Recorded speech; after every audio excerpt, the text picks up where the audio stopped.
व्यापारे खिद्यते यस्तु निमेषोन्मेषयोरपि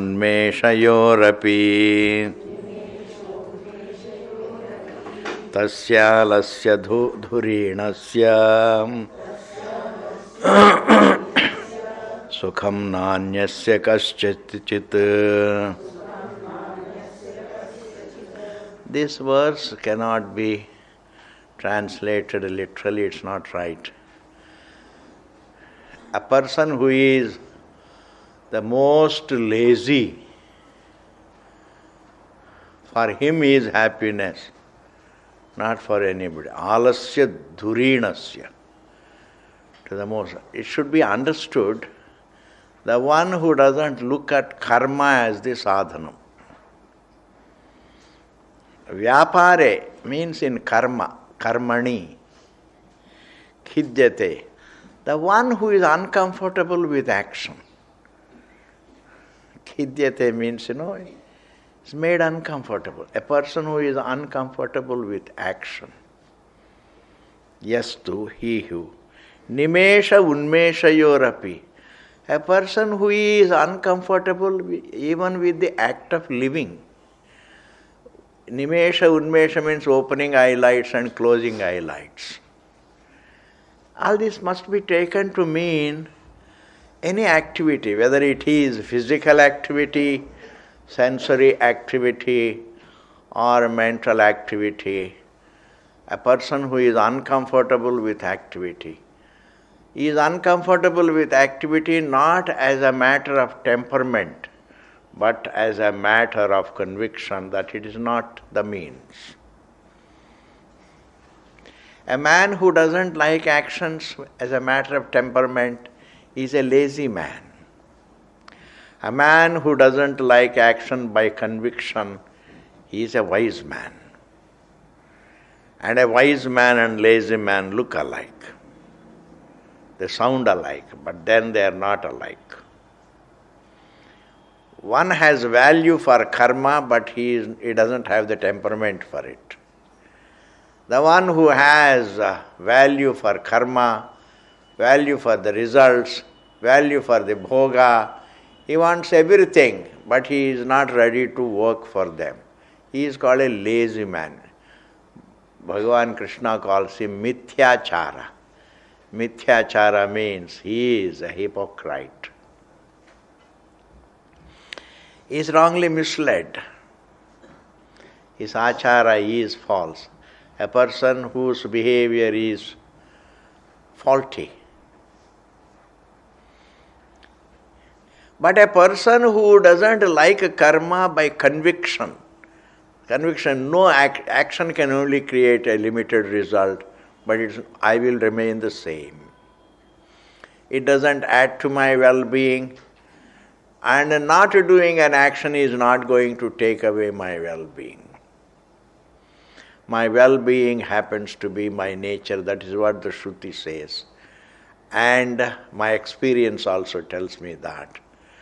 And a person who understands, who is convinced of the fact that his well-being is his nature, and therefore by conviction he is not comfortable with any karma, any mandate, is not comfortable with even unmesha and nimesha, is not comfortable with even closing and opening eyelids.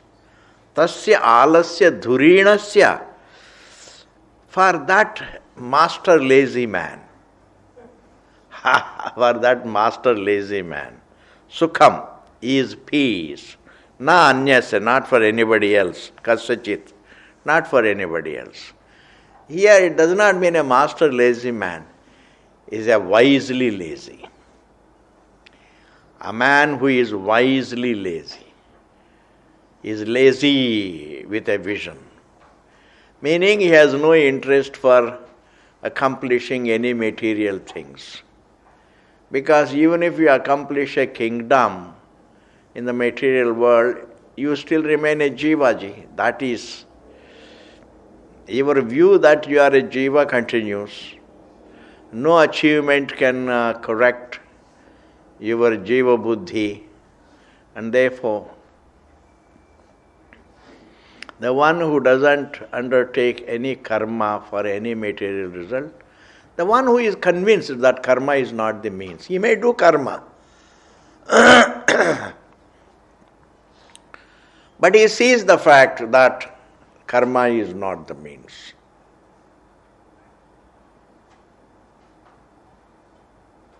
Karma is not the answer. Karma kanda is not the answer. Empirical action is not the answer. And spiritual action also is not the answer. Meditation also is a karma, please. You are using your will. You are using your will to do something. It's related to karma. Even mandate for is a karma. When you project a thought, is a karma. When you entertain thought, it is karma. When you remember something, it is a karma. When you avoid a thought, that is also karma. Therefore, meditation is more in the form of avoiding thoughts. Creation, pravritti is karma, nivritti is karma. It is karma, yes, because I am using my will. I am not questioning my individuality in that process. In trying to avoid the thoughts, I am not questioning my individuality. I am trying to avoid the snake. I am trying to avoid its hood.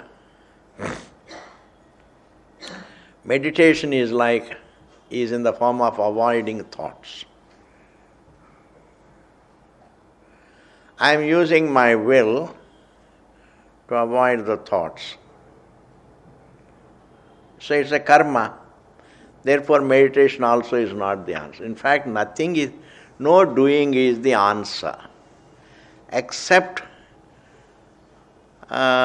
discerning, except seeing the difference between Atma and Anatma, except seeing that Atma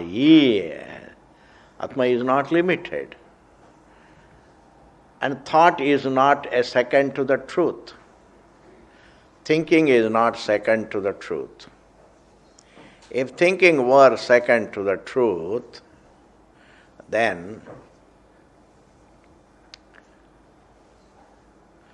you can't remove it. Then there is no Advaitam. By nature, Atma is Advaitam. It means thought is not second to your being. If thought is not second to your being, understanding that fact is Vidya, rather than avoiding thought. If it is not really real, if it is not second to my being, if it doesn't even stand related to my being, it doesn't even stand related to my being. If thoughts, like the wave doesn't stand related to water, the wave doesn't stand related to water because it doesn't stand separate from water. In order to stand related to, something has to stand separate from. If it doesn't stand separate from water, then it doesn't also stand related to water. Minus the division, there is no relationship. In oneness, where is the relationship?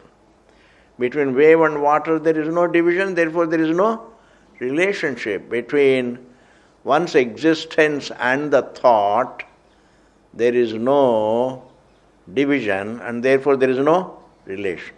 Between one's existence and the universe, there is no division, and therefore there is no relation. Therefore there is nothing to avoid, Ji. There is nothing to create, there is nothing to avoid. If there is nothing to create and nothing to avoid, then what are you doing meditation for? Meditation, what is the nature of meditation? You define meditation. If you say meditation is understanding that there is nothing to create, nothing to avoid, then it is vichara. But if you define meditation as something avoiding thoughts, Avoiding feelings, it is not the answer. It may be it's useful for you perhaps, but that's not Vedanta. Avoiding thoughts is not Vedanta. Creating thoughts is not Vedanta. Pravritti is not Vedanta. Nivritti is not Vedanta. Why? Pravritti, Nivritti are Swabhavikam. They are avidya kalpi. There is avidya, there is kama, and there is karma. And karma is in the form of pravritti and nivritti. Go after something or go away from something. Therefore, there is no pravritti nivritti. What is meditation? Tell me, is it pravritti rupam or nivritti rupam? Or it is of freedom from both? If you say it is freedom from both, then it is vichara, it is vidya. Meditation as done all over the world is not freedom from both, it is more of avoiding vrittis, avoiding thoughts. In meditation, man tries to avoid thoughts. He closes his eyes and says, this thought I don't want, this thought I don't want. It's more a kind of withdrawing your attention. And having withdrawn your attention from all the thoughts and be quiet, peaceful, it is meditation, but that's not Vedanta. Vedanta is in the form of understanding thought is not other than you. This is too drastic. It's too drastic. Like saying that the water doesn't try to avoid the wave. The water doesn't try to avoid the wave.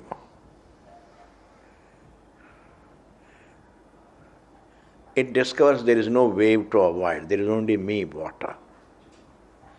Similarly, the Atma doesn't have to avoid thought, because the entire Vedanta is in the form of understanding the thought's non-separateness from the being. So what is one in understanding the oneness, you don't avoid anything. And therefore, actions and results should not make you worried in this world. If I have done actions, okay. If I have not done much, it's okay. The past should cease to make any difference to you. The past karma done or the past karma not done. That's why he says in Taittiriya Upanishad, Kimahagam papam akaravamiti. Why did I commit sins? Why did I not do good deeds? In this manner, a jnani doesn't think, a wise man does not think. He does not repent for the past. He does not exult in the past. Kitni badi baat hai ji. The past ceases to make any meaning to you, because the entire past is faulty. Past is in the form of karma and phala. I performed some actions, but I don't have to really worry about my past. Therefore, by understanding, break with the past. And the truth is ever in the present. Actions done are in the past. And the results I have enjoyed, they are in the past. The dukkham that came, it is in the past. The problems I went through in the past, the sansara I went through in the past, whereas the truth is ever present. So there is a dissimilarity between the truth and the past. Past is time. And within that past are good deeds and bad deeds. Therefore, when the past ceases to make any importance to you, then you abide in the present. And the present also, which is not so going to become a future, it's not time. present is not a time. Past and future is a time imposed on the present which is timeless. Exactly like Sushupti ji. Sushupti, from one point of view, it is one of the three states. From its own point of view, it is the source of all the three states. Similarly, present is, from one point of view, it is one of the three periods of time. From other point of view, it is present, the being. Mistakenly looked at as a present as time. Like the deep sleep state is mistakenly viewed as one of the three states. Mistakenly viewed as one of the three states, but correctly understood as the truth of the three states. Present is mistakenly viewed as one of the three periods of time, but correctly understood as the truth of all the three periods of time. And therefore, if the past is all karma and phalam, and that doesn't interest, I have grown out of it. Growing out of it is not by time, please. You can't grow out of time in time. You can't grow out of karma in time. It is only when you are exposed to the topic you grow out of karma. Man cannot go beyond good deed and bad deeds. He cannot go beyond a deed. When he is ready to interpret the whole Vedanta as another deed, do you think that he is going to grow out of a deed? No. He is not going to grow out of deed. He will only think in terms of only good deeds and bad deeds. Good deeds and bad deeds will be his topic throughout. And therefore, understand that the past that you had only a karma and phalam, which is of no importance to you. And the past karma, if it brings me some discomforts have no relevance to me. Comforts also have no relevance to me. My topic is my existence. Thus, let the past cease to be the topic. Let the future comforts and discomforts cease to be the topic. Let the future cease to be the topic. Because anxieties all pertain to karma and phalam. Anxieties don't pertain to the present. Anxiety is always about the future. Future means karma phalam. And the truth is not something it can trigger any anxiety. And therefore, when the past ceases to be the topic, when the future ceases to be the topic, when the present is understood not as time but as your own existence, that is the right reflection. Don't look at the waking state is connected to the ever present. Dream is connected to the ever present. The deep sleep state is connected to the ever present. That means they are also non-separate from the ever present. And in that what happens is the dream state being a thing of the past, deep sleep state being a thing of the past ceases. They are ever connected to the ever present. They are ever non-separate from the ever present. If they are non-separate from the ever present, then they are not memories. The dream appears something that came and went. The deep sleep state appears, that came and went. I put them into the past. I don't see them. I don't put them in one's being. The dream, when it disappears, it doesn't become a thing of the past in time. It is one with one's being. When the waking state is gone, the waking state you don't put it in the past time. It's gone. No. The waking state has laya in my being. It is non-separate from my being. In the same manner, all the three periods of time, all the three states of experience, don't visualize them as present in time, in the past or future. Don't relate the three states to time,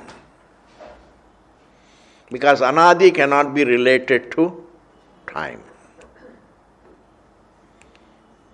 The waking state is not in time. It is rooted in one's being. Otherwise, we always put the waking state in time. It is now, and it will become a thing of the past. Then yesterday's waking state, I have put it in the waking past. In time, dream state is a thing of the past, I put it in time. Sleep state is a thing of the past, I put it in time. I keep putting all the three states in time. And I put all the three states in future. That sustains Bhranti. The word Anadi itself should mean a lot to you. If Jagrat is Anadi, if Avidya is Anadi, the individuality is Anadi. One's individuality does not become a thing of the past. One's individuality is seen in oneself and it resolves in oneself. It cannot be traced to time. Therefore, the individuality has to be related to the truth. It is ever non-separate from the truth. Like the baby is ever non-separate from the water. The individuality is ever non-separate from the self. The three states also are ever non-separate from the self.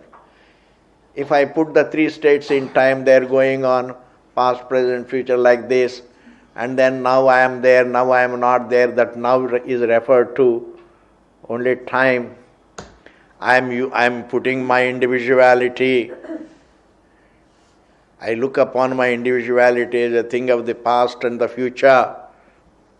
Abhi hai, baad mein nahi hoga. But actually, neither individuality nor embodiment nor the three states are a thing of the past or future. They are ever non-separate from one's being, including time. Even time cannot be traced to any object.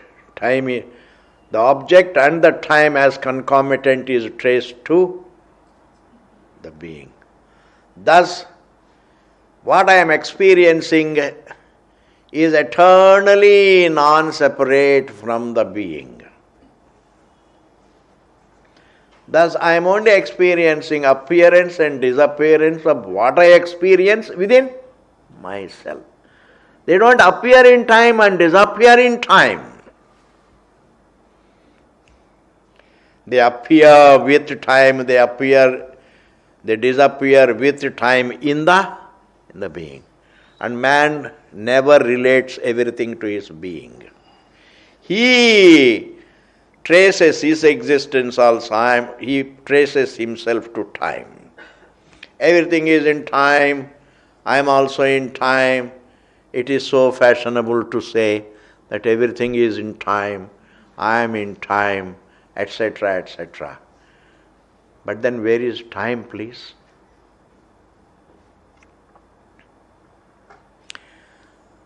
Unexperienced, there is no evidence of it.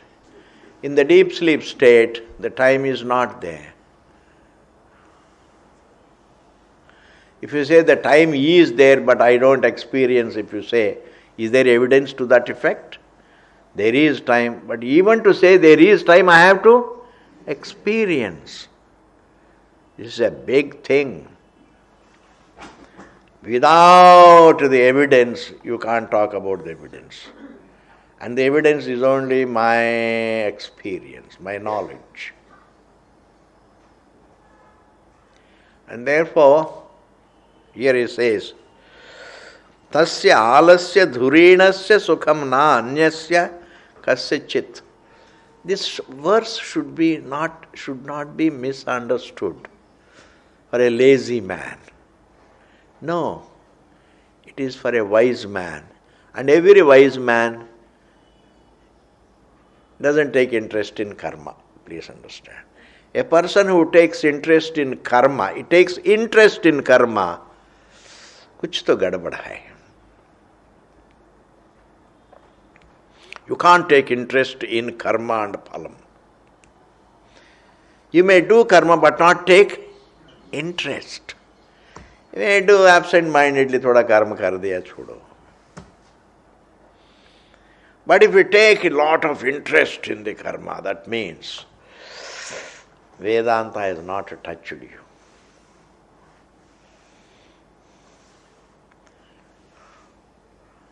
Because the being is something to be, is so much in contrast to do. To be. You see, the air does movement in the space, but the space is. See the contrast. Similarly, you think that is doing, your existence is, you are. Therefore, the contrast between being and doing a being is so much. And a person who has even a little insight into the being, he would go all out for it rather than show interest in any karma or phalam, labels, name, any material achievements, mundane achievements, name, fame. It's just not possible. It is just not possible to go for anything empirical if the Vedanta has touched you. It's not possible. It's not possible to take interest in even dharma, artha, kama. It's not possible to take interest in bhoga, of course, that's pahle gaya. It's not possible to take interest in any material things. To take interest in any labels, take interest in any religions, etc. And therefore, not to have any interest in any karma and any phala looks like a lazy person, but he is a jnani. Therefore, what Ashtavakraji says is right, Ji. A man who feels fatigue, he feels tired of even closing his eyes and opening his eyes. And a Vedanti, even if he does his duty, says, let me do whatever little duty is there, finish it and then relax. Yes, the motive is, he is in a hurry to finish the duty and then. A karma yogi is one who wants to be efficient in karma, etc., etc. That is different. A Vedanti is neither efficient nor inefficient. In fact, उनका मन कर्म में लगता नहीं है. उनका मन केवल विचार में लगता है. What is the being? His interest is the being, not karma or phalam. Therefore, what Ashtavakraji says, he figuratively says, tasya alasya dhurinasya sukham na anyasya kasyachit. when he uses the term alasya dhurinasya, that master lazy man, I appreciate it. Yes, there is no other way to put it.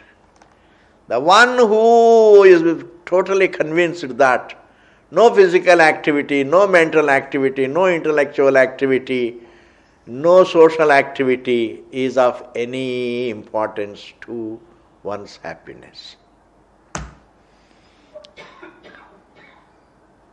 By conviction he is lazy, ji.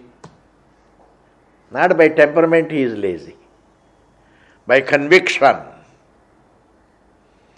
he is lazy, yes. Like us, ji. We are all by conviction lazy, ji. Yes.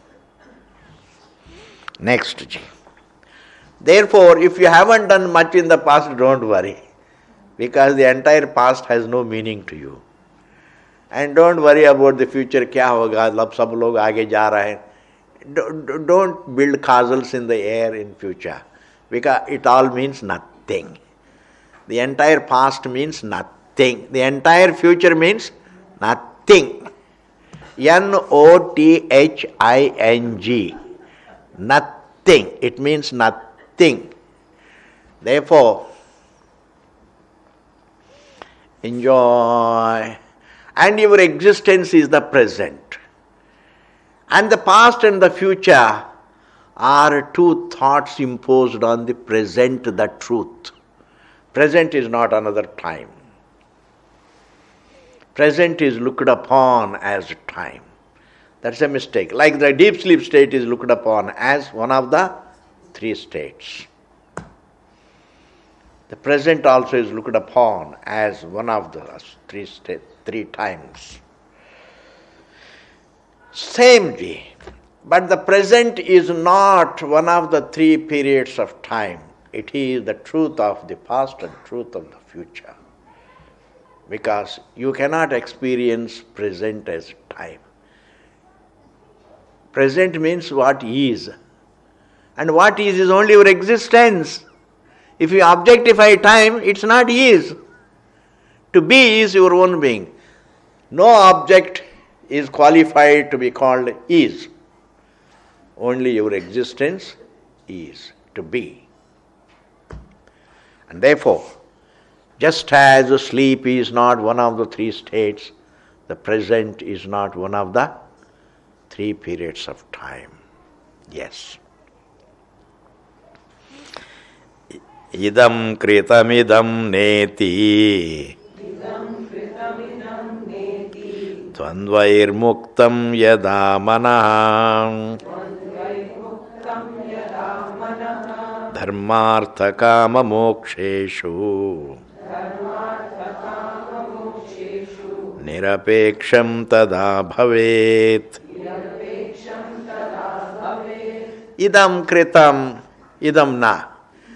The same topic, ji. Thinking about the past, this I have done, this I have not done. Man is all the time making comments about his past. What is it that I have achieved? This I have achieved, this I have not achieved, this I have done, this I have not done, this I have seen, this I have not seen, this I have experienced, this I have not experienced. All the time he is thinking only about this and that. Here he says, idam kritam, idam na, iti dvandvairhi. By these dvandva, the pairs of opposites, muktam, when it is free, yada, when, manah. When the mind is free from the pairs of opposites of like this, means this opposite thinking, this I have done, this I have not done. I am not going to call it as dvandva. I am going to call it, yes, it is dvandva, but I am going to say that is just making comments about the past. मैंने ये कमाया, ये नहीं कमा पाया, ये कर सकते थे, ये नहीं कर पाया, ये कमा सकते थे, ये नहीं कमा. This kind of, all the time ruminating about ruminating or ruing about the past. All the time ruing about the past. I could have done this, I did not do this, etc., etc. In fact, what you have done in the past, what you have not done in the past, what you have achieved in the past, what you have achieved and what you have not achieved, has no relevance to your peace, please. Your entire past is the past of the jiva. It is not the past of the truth. Your entire past has no relevance to your peace. Therefore, don't ruminate. Don't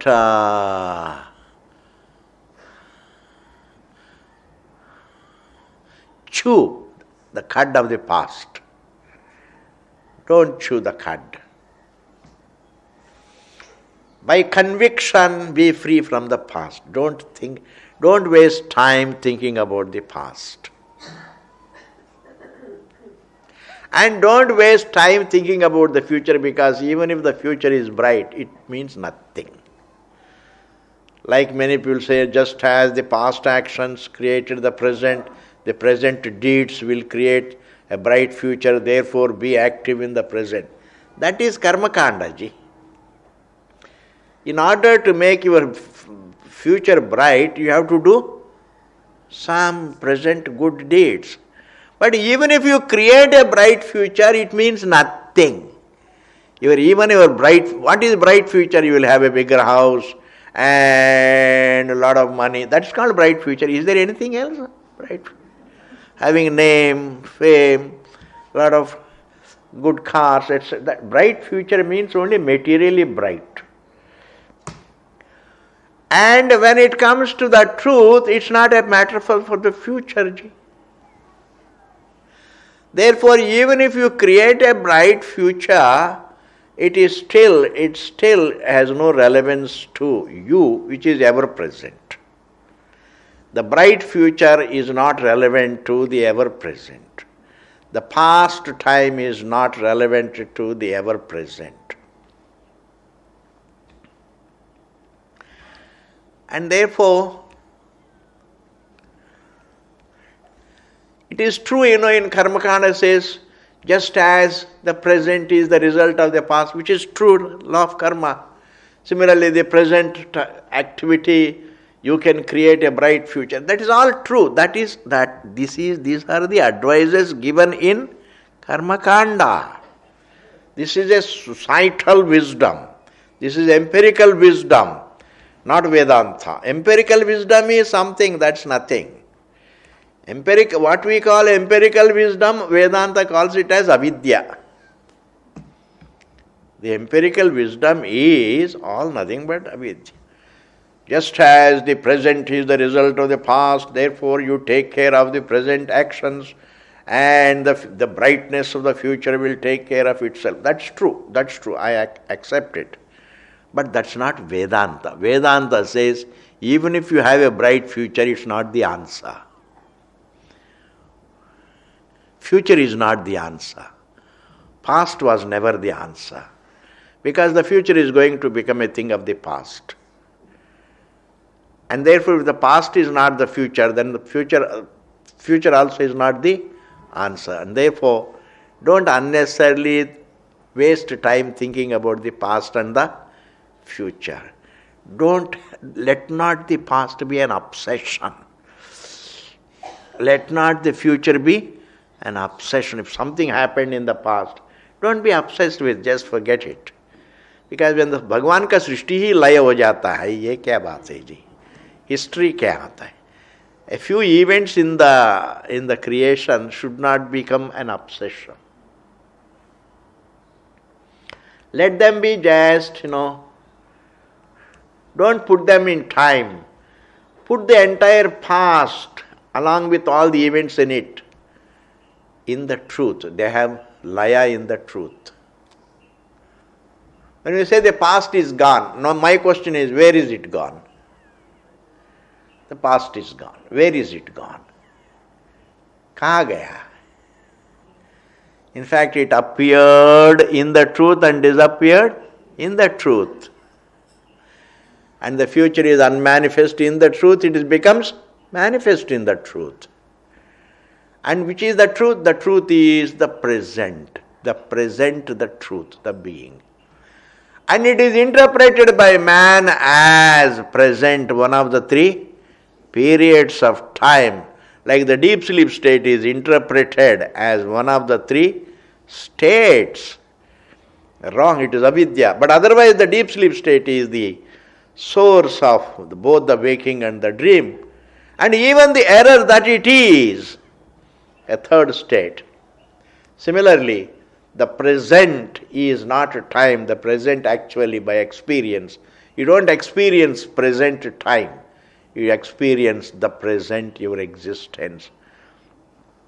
To be is the present to the being. And within which the past is an appearance, the future is an appearance. And if you think the present also is another time, that for that error also that being is the truth. And therefore, don't unnecessarily waste time thinking about the past and thinking about the future. Think about your existence, which is the ever present. Look at the existence, look at the experience, the evidence of your existence. Don't interpret the evidence, please. Look at the evidence as you are. Your existence as the subject. Idam kritam idam naiti dvandvaihi muktam yada manaha. When the mind is, when you are free, that means when you don't think about, when you have no commenting thoughts about your past. Dharma, artha, kama, moksheshu. And when you don't think about, what is to be accomplished in future. I have to accomplish dharma, artha, kama, moksha.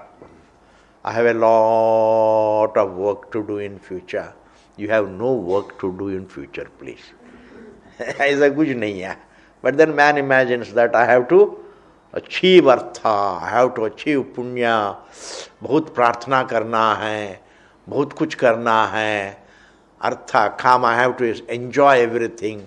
I haven't enjoyed this, I haven't enjoyed that, I haven't seen this vegetable, I have not seen that vegetable. People जब खाते हैं मैंने वो देखा मेरे को बहुत disturb हो जाता हूँ. And they say I've been to Switzerland etc. मैं तो कहीं गया ही नहीं दिल्ली छोड़ के. मैं तो बहुत डिस्टर्ब हो जाता हूँ. पार्टी को जाना पड़ता है, लेकिन जाएंगे तो ये सब सुनना पड़ता है. क्या करूँ, मेरे को भी जाना है, देखना है. It is all stupidity, because whatever your achievement in future has no relevance to the truth, has no relevance to your peace, has no relevance to your maturity, because maturity I define it as growing out of even, it's not fatigue by the travel. There is nothing to see in this creation except seeing your existence. There is nothing to see. It's not so only Swamiji, when I travel and travel, then I grow out of the travel. No. You can never grow out of activity through activity. No. You will be tired of activity, not grow out of activity. A lot of times if you go on eating Rasgulla, you will be tired of it, not grow out of it. Growing out of it is only through the exposure to Vedanta. Growing out of it is not. It is only through the exposure to Vedanta. Otherwise one doesn't grow out of it. Because on what basis can you grow out of the creation? Only in the light of the source you can grow out of. You can grow out of your individuality also. You have no interest in your individuality in the light of your absolute peaceful identity. In the light of your actual being, you can grow out of your individuality. In the light of the exposure to the source, in the light of the source, you can grow out of the universe. To begin with, you grow out of it, that's called vairagyam, and later on you falsify it. When you grow out of, that means you have no interest in anything. That is called growing out of it. By conviction, you understand it's not the answer, bus. my seeing, my experiencing the world, my achieving something in the world, or by avoiding to achieve anything, these things, raga, dvesha, etc., have no relevance to the topic. Therefore, idam kritam, idam na iti dvandvair muktam yada manaha dharmartha kama moksheshu. When a person is not interested, he doesn't have great enthusiasm for dharma, artha, kama and moksha. Because these things, dharma, artha, kama have no relevance to moksha. Really speaking. Dharma, artha, kama are only for survival. And moksha is something it is not to be accomplished. Discovering that there is no moksha to be accomplished, moksha is already there. I don't have to get liberation from the snake. I have to discover that there is no snake. Liberating oneself from the snake is different from understanding that there is no snake. There is a difference. Trying to liberate oneself from the snake is called really various sadhanas. Running away from the snake, beating the snake, avoiding the snake. Avoiding the snake is like meditation. You avoid the thoughts. Be careful. Minute to minute you should be alert. This is not a part of Vedanta. Every moment you should be alert. Infinite alertness, infinite vigilance. Like democracy depends upon the eternal vigilance of the... That is all may be true, but not when it comes to your peace, please. It's not eternal vigilance is such a tension, ji. Vigilance means using will. I don't have to be vigilant about the snake. I have to discover there is no snake to be vigilant about. I don't have to be careful about the snake. I have to discover there is no snake. I don't have to be careful about the Jagat. The Jagat is non-separate. Therefore, the Jagat being non-separate from the self, the Jagat being unrelated to the self, the Jagat being inseparable from the self, and the Jagat as Jagat being non-existent is all the same place. Jagat as Jagat being non-existent, Jagat being non-separate from the self means the same.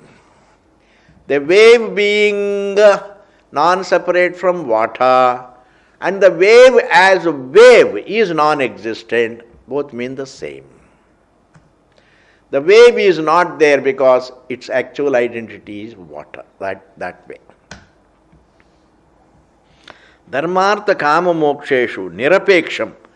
The one who has no apeksha, the one who has no craving for these four things. Nirapeksham tada bhavet. When a person is not making comments about the past and the future, then he becomes freed from dharma, artha, kama, moksha. Because if I have no anxiety about the future, when I don't think, if the future is not my topic, if the past is not my topic, and the future also is not my topic, and dharma, artha, kama, moksha, all these things I always keep them as goals in life, and the goals in future. And if the future is not my past, is not my topic, then dharma, artha, kama, moksha also are not my topic. That's why here Ashtavakra says, when you stop thinking about the past and the future, you will automatically stop thinking about these great goals, targets that you may have to achieve in time, called dharma, artha, kama, moksha. And all your financial goals are nothing but artha. Idam adya maya labdham, aaj ye maine kamaya, idam lapsyet paranapi, paramapi, and I am going to achieve that money also. Dono milayenge to bahut lamsam ho jayenge. These all just really is wasting time. Because who knows that money? And suddenly Modi, if he wakes up again second time, that will be a problem. Who knows, ji? Because the Raja also thinks as per the prarabdham of the praja. Please understand. To understand prarabdham is not easy. Don't blame the Raja also, because it is the prarabdham of the praja that makes the Raja also think in a different way. It's not easy. Without prarabdham you can't lose really crores of rupees. You can't lose, so much of money is gone. And therefore, don't unnecessarily exult in the thoughts of money. Don't exult in the thoughts of the future. Always understand that the truth is only the present. Not present is not a time. Therefore, I don't mean to say like others, be ever in the present time. No, present the truth. Present the truth. Now has no length. Now is eternity. Eternity captured in the language is now. A colloquial, an empirical term is now. Now has no length, please. Now is infinity. Now is eternity. And the three states are non-separate from now. Okay, ji, the next sloka. Virakto vishayadveshta Virakto vishayadveshta Ragi vishayalolupaha Graha moksha vihinastu Na virakto na Ragavan. Virakta, Vishayadveshta. Generally people, you would hate objects in the name of Vaira and then become Virakta. You make a comment, these objects are bad. If I don't like. Women are bad, so I will keep up. This is another big problem. See, when you are born, sirs, I would like to say this. We have to change a few things in this country. Supposing a Swami also was born to his parents, does he have immaculate birth? Do sadhus have immaculate birth? No individual has immaculate birth. It is unscientific. And if there is a bhandara, and if a woman comes and serves, why should we sadhus get so disturbed? What if the women come and serve? They are so full of Shraddha. In this country, the Vedanta is the sadhu sant ko bhiksha dene wale sab wohi hai. And therefore, we should change this tradition. In bhandaras, if Matajis come and serve, it should be allowed. Immediately sadhus become naraz. No women should be. This is called dvesha. Vishaya dveshta virakta. Hatred for women or hatred for objects creates vairagyam. Ragi vishaya lolupaha. And a person who loves the objects, he becomes indulgent. Vishaya lolupaha, he enjoys the objects. That means some hate the objects, some indulge in the objects. This is what is called likes and dislikes. When you like something, it becomes a topic, please. When you dislike something, also it becomes a topic. Let it not become a topic. Best break with them. We all have some problems, but let it not be a topic. Let not your likes be irritants in your mind. Let not your dislikes also be irritants. Vishaya lolupaha. Graha moksha vihinastu. And a person who is free from both raga and dvesha. For whom raga, his likes are not his topic. His dislikes are not his topic. His taste is not his topic. Because taste is subjective, likes are subjective, dislikes are subjective, and his likes and his dislikes and his tastes, good taste, bad taste, are not his topic.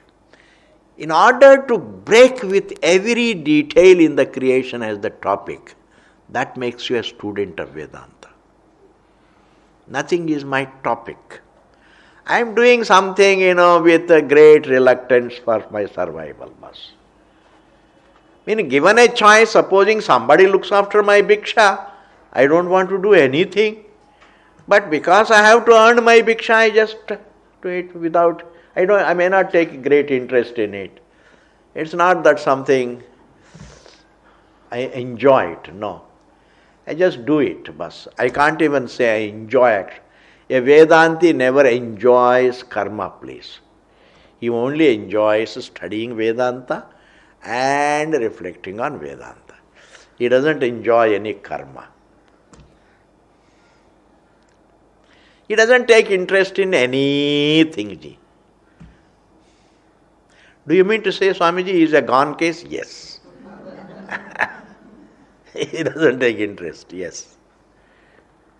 And therefore, graha moksha vihinasta, a person who doesn't take interest, whose likes and dislikes don't become his obsession, na viraktaha. He is not called viraktaha, na ragavan. He is not called neither a sansari nor a virakta. Then what is he? He is a student of truth. He is only thinking about the truth. He is doing vichara about the truth. He is not really thinking about anything. His ragas are not his topic. His dveshas are not his topic. Objects are not his topic. People are not his topic. His own existence is. His individuality is not his topic. He has grown out of it. When he grows out of it, it's not a topic.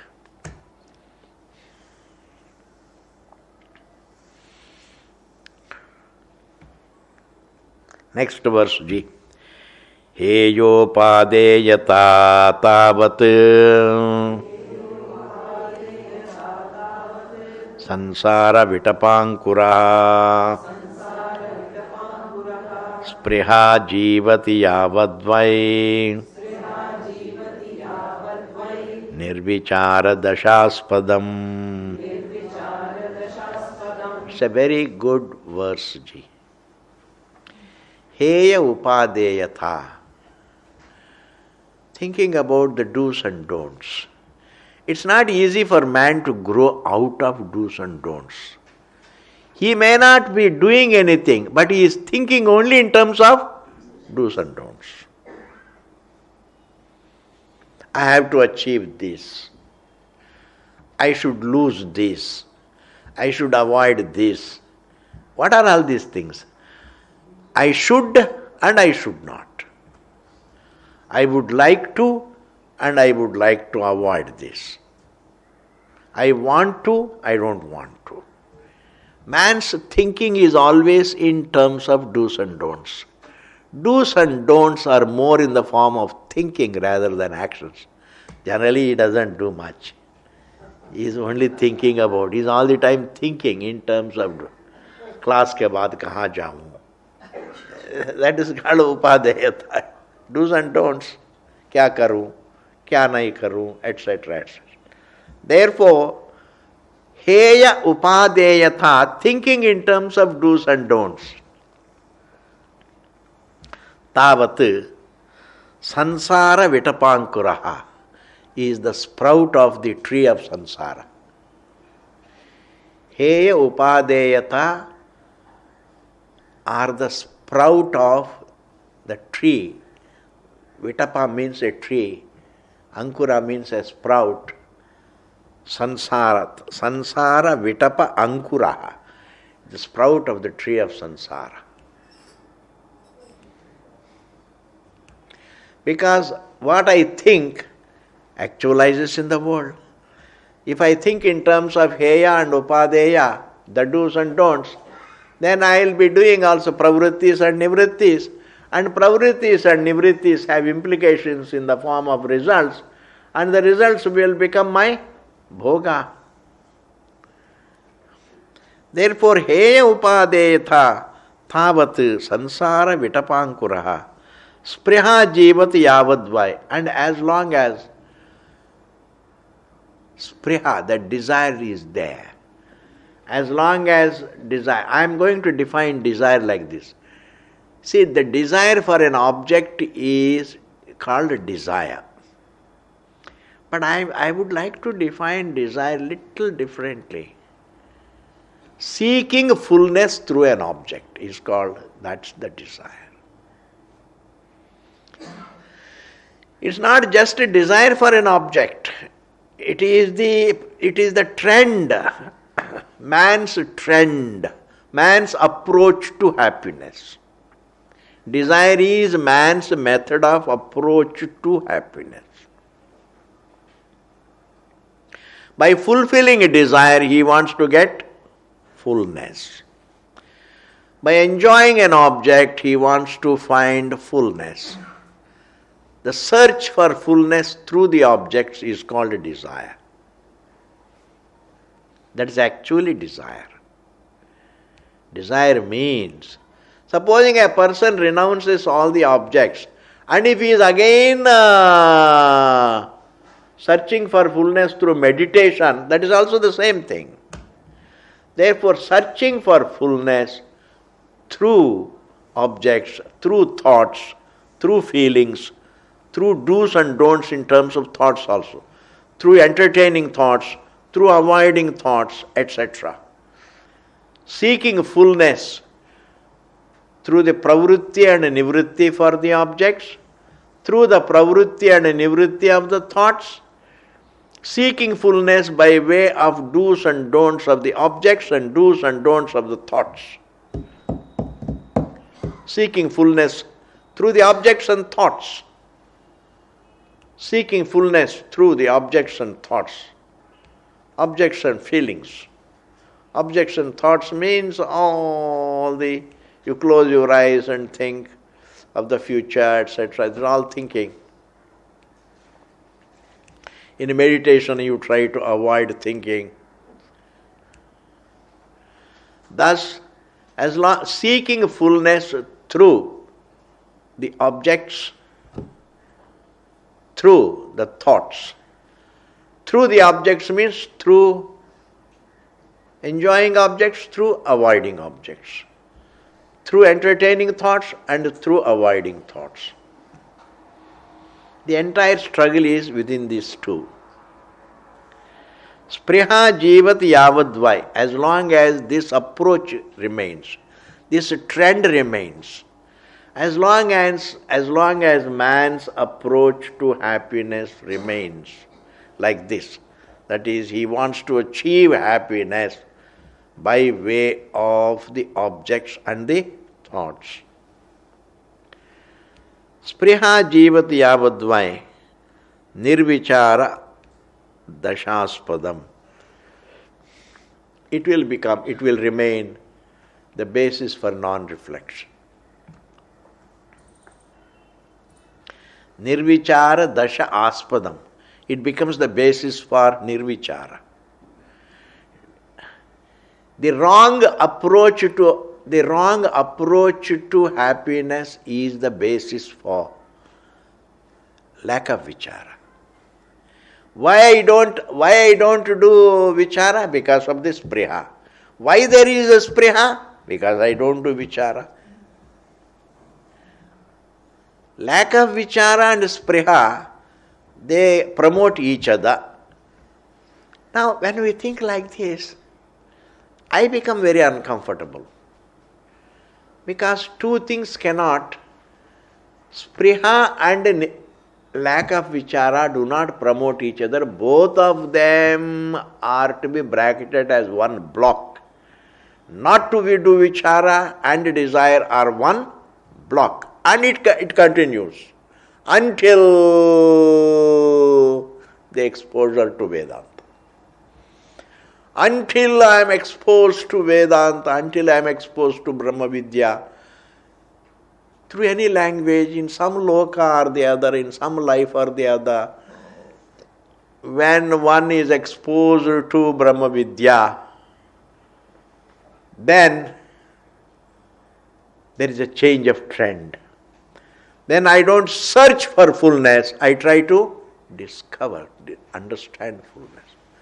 There is a big difference between searching and figuring out. Like the 10th man, as long as he is searching, he doesn't look at himself. Therefore, not looking at himself and searching for the 10th man have to be made as one block. Therefore, lack of reflection on the part of the 10th man and the search are one block. And when he is told by somebody, Apta Purusha, hey, that 10th man is thou what? Then his approach changes. His approach is not searching, his approach is figuring out. How am I 10th man?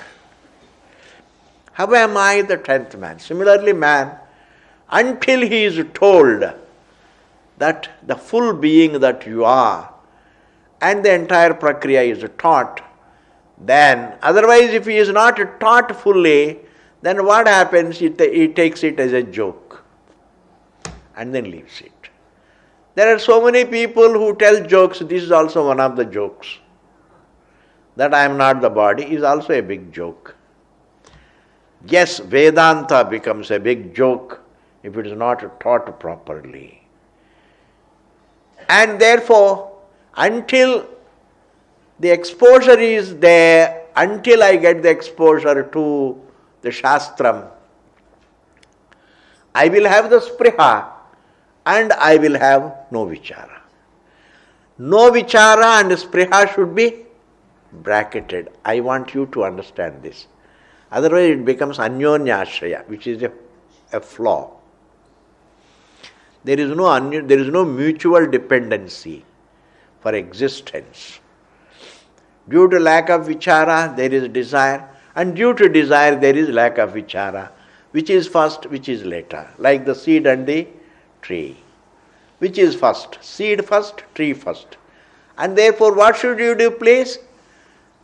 Make the seed and tree as one unit. Why? Because they are not two. Seed is unmanifest tree, and tree is the manifest tree. Therefore, seed and a tree are two words for the same thing. The tree. Bija Vriksha is the same. And therefore Bhashyakara says, this universe has the continuity like Bija and Vriksha have to be combined. Similarly, the desire and lack of vichara have to be combined. We will continue it, Ji. Om Purnamadaha Purnamidam Purnat Purnamudachyate Purnasya Purnamadaya Purnameva Vasishyate.